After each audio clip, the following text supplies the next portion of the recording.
Hey everyone, thanks for coming back. As you saw in the previous episode, I showed you how I stripped the paint off the cabinet doors.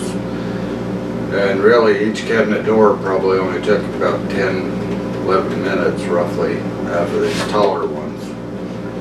No chemicals, no nothing, anything else like that. But as you remember, I didn't worry about the paint on the side of the cabinet, of the door, cabinet door. So now, we got a couple pieces of supplies. We gotta pick up some more, but I'm going to show you what we have so far. But I'm going to show you what we're going to be transforming these into. And what we decided to do is transform them into the faker shaker door. Say that enough times. So we're going to make it have the appearance of a shaker door. So it's going to have a border across the top, across the sides, and then across the bottom. I'm going to show you how I'm going to put that together. Now, I'm sure that there's a lot of different ways you can, a lot of more preferred ways, but I'm showing you how I'm doing it because that's what we decided we wanted to do. So, very first thing I need to do is take all the hinges and all the little tabs and everything off the board so it's perfectly flat.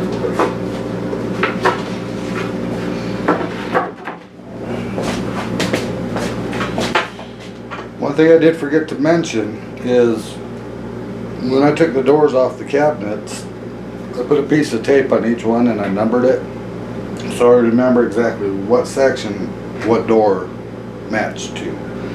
So I'm not fighting with any weird measurements or sizes or anything like that. So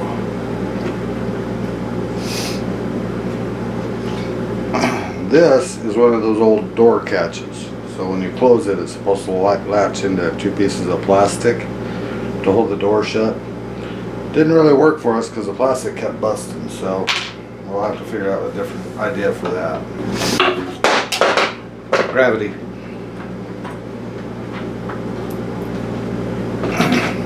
Gravity still works.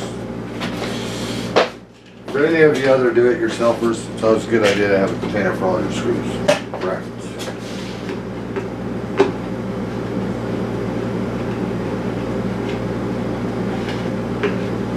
Flathead screwdrivers because people can't use the same screw.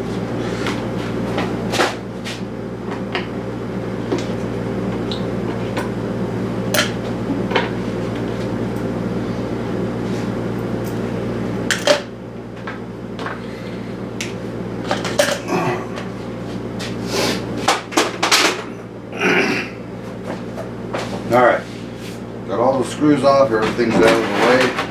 Now I made this little makeshift board. I squared it out between two pieces of wood so I could take this and I could butt it up to make sure it's perfectly flat. So, if you're wondering. So we're using these little boards.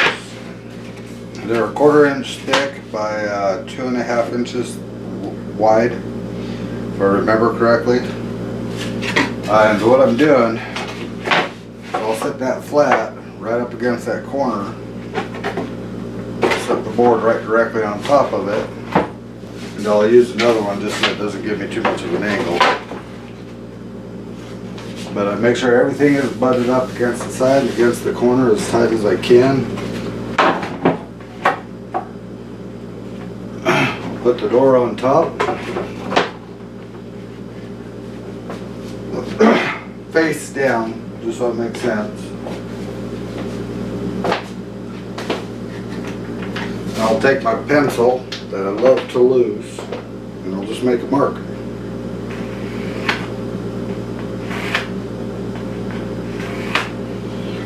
That way I know where I cut it and it's going to come through perfectly flat. Now I could easily try to eyeball this side and try to line it up, but I prefer to use it, make sure it's perfectly square. So I just flip the process. Take this board, push it over, this one on top, rotate this, then I do it on the same side.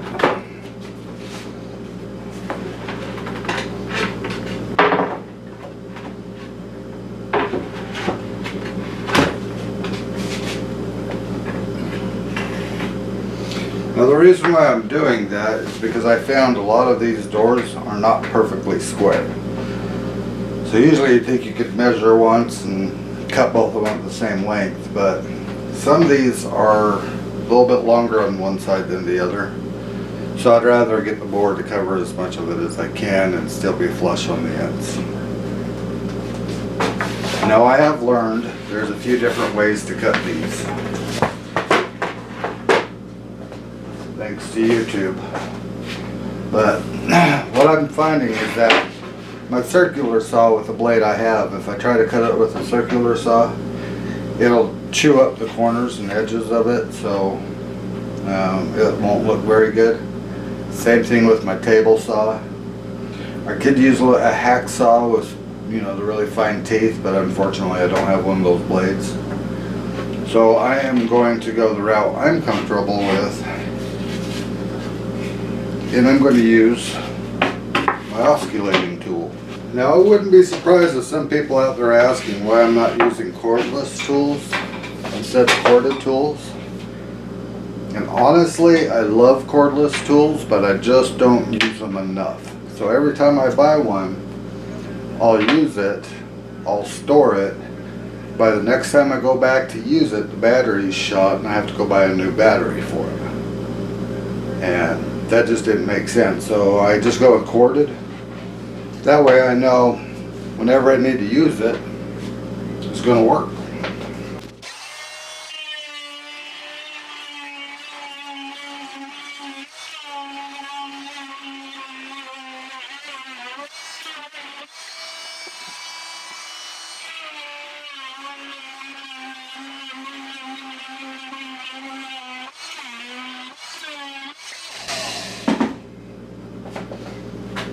Ta-da! Alright, so now that they're cut, I'm going to put the door back on, push it flat against that board. I'm not super worried about this other board, but I'm pushing it up flat against this board just to make sure that I'm scooting it up so it's perfectly square. Take the board I know I cut for that side. You'll notice that right here we have the old knob for the opener, but we're eliminating this design. We're going with a totally new side. There, now you'll never tell. Square it up. Make sure it's sitting good, sitting pretty. And then I'm using a stapler with brad nails. So I don't need any fancy compressors or loop-de-doos or hoop-de-hoos. And I'm just going to stick some brad nails along that board. Now we have talked about gluing them, but we don't think we need to. If we change our mind, it's not hard to pull it up, run some glue, put it back down. But at this point we just decided not to.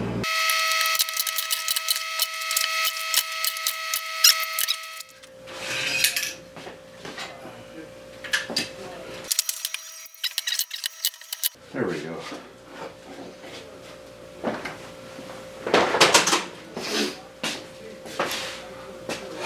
Okay, I'm not too worried about these little nails. I mean, I try to set the adjuster to where it pops it in flush, but sometimes it's a little bit loose. All it requires is just a little bit of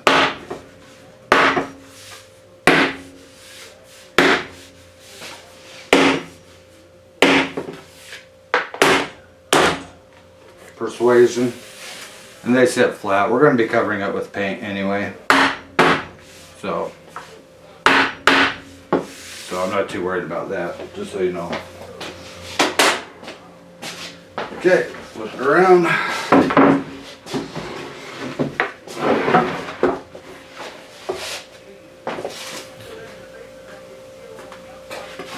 Make sure it's butted up.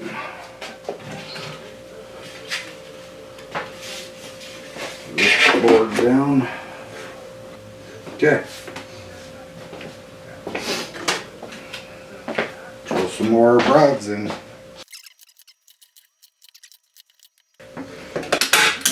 And there it is. Yay. So now we got top and bottom boards in, or left and right boards in. Now we got to put the side strips in. So we have that. Fix you a little bit so you can see. There you go. Now you can see where this hand is going. So what Mary Ann decided in her wisdom, because she's a lot smarter than me, is you could buy these boards in 4-foot lengths and 2-foot lengths. So we just stocked up on 2-foots for the cross pieces and 4-foots for the long runs. Because believe it or not, 2 of these 2-footers are cheaper than 1 of these 4-footers. True story. So what I do is I butt it up against the 2 secured ones. Grab my pencil, eyeball it, make sure it's sitting flat, eyeball it, and eyeball it. Okay, so now I got that eyeballed. I'm going to cheat a little bit just to give me a good straight line. Even though, like I said, these doors are not perfectly square in the first place. Still going to cheat and use this to at least justify the 2 marks I made.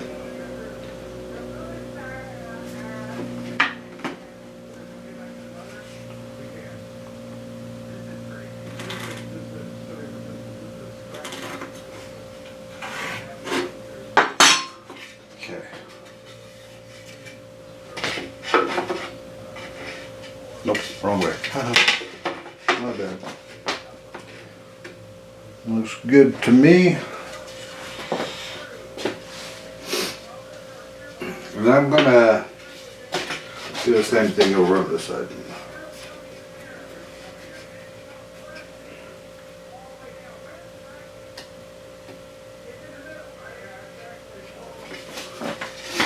This is where it gets scary because I have to trust my eyes. My eyes are not that great. Not anymore.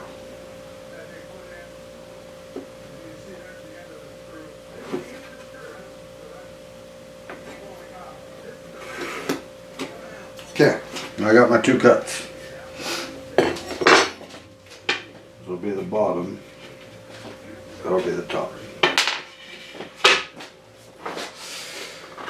Alright.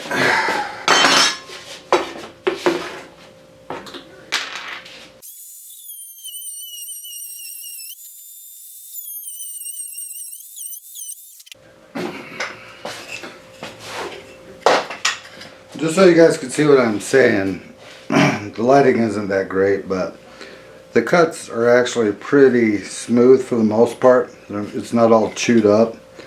That's why I like using that tool. Let's see. A little bit of persuasion. There we have it. Not bad at all. Got that squared up. The door is squared up. Now it should be pretty obvious to you, I'm not a woodworker. I don't work on wood all the time. I don't design things like this all the time.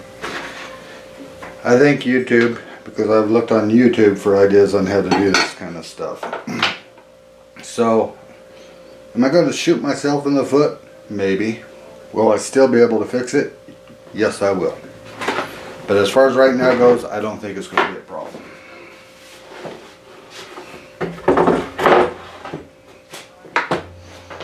Butt it up. Butt it up.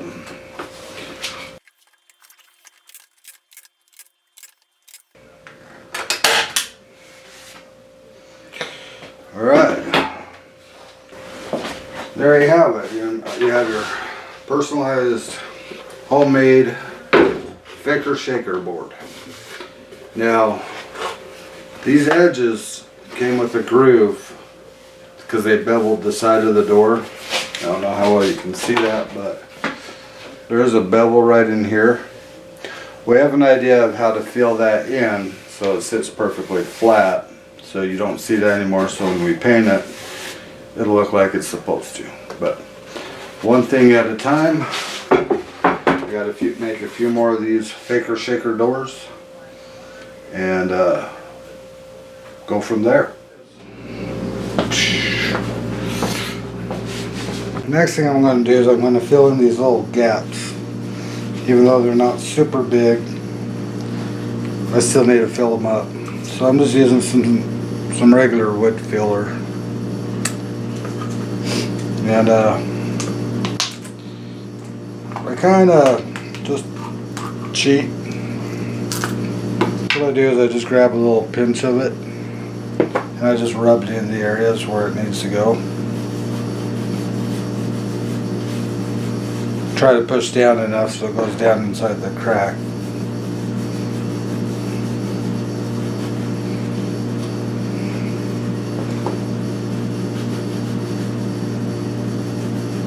If there is a crack. If not, that's okay.